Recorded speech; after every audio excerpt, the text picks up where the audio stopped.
আসসালামু আলাইকুম। মুজাদ্দিদ মোটরসের বরাবরের মতোই সেল আপডেট নিয়ে আসলাম এই রাত্রিবেলায়। একসাথে তিনটা বাইক, একই সময়ে একই সাথে তিনটা বাইক আমরা বুক করতেছি। আর তিনটা বাইক নিচ্ছেন ভাই ভাই ভাই আমার মির্জাপুরে আমি ওয়ালন থেকে আসছি।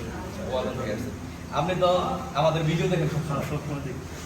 এত যেহেতু মির্জাপুর তো আমাদের তিনশোপুর থেকে অনেক প্রপার, আর ওই আশেপাশে দেখা যায় যে ঢাকার আশেপাশে ওইদিকে টাঙ্গাইলে আছে, এতগুলো শোরুম থাকা সত্ত্বেও মানে আমাদের কাছে আসার কারণটা কি?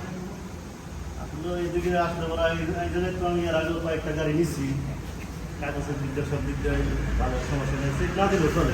আমি চেক দিই না কোনো সময়, যে কয়টা গাড়ি নিচ্ছি কোনো চেক টেক নিয়ে দিলে বিশ্বাসের উপর সব কিছু তবে ভালো, সব দিক দিয়ে ভালো আর কি অন্য অন্য শোরুমের থেকে এই শোরুমে অনেক ভালো।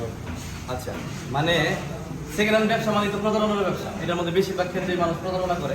অনেক দেখা যায় যে একটা গাড়িতে এখানে ট্যাঙ্কি ট্যাপ খাইছে, ওইটা তুইলা আবার দেখা যায় যে সাজাই গুছে রং টং করে তারপর বিক্রি করতেছে।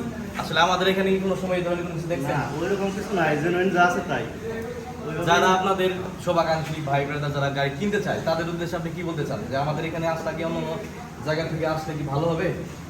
অবশ্যই নিঃসন্দেহে আসতে পারে, সমস্যা নাই। এদিকে দিকে সবই গাড়ি টাড়ি ঠিক আছে, কোথাও তো হওয়ার কোনো চান্স নাই। আচ্ছা, ধন্যবাদ। তাহলে আমরা যে গাড়িগুলো দিলাম আপনি খুশি মনে নিলেন? না, আমি খুশি মনে হয়েছি।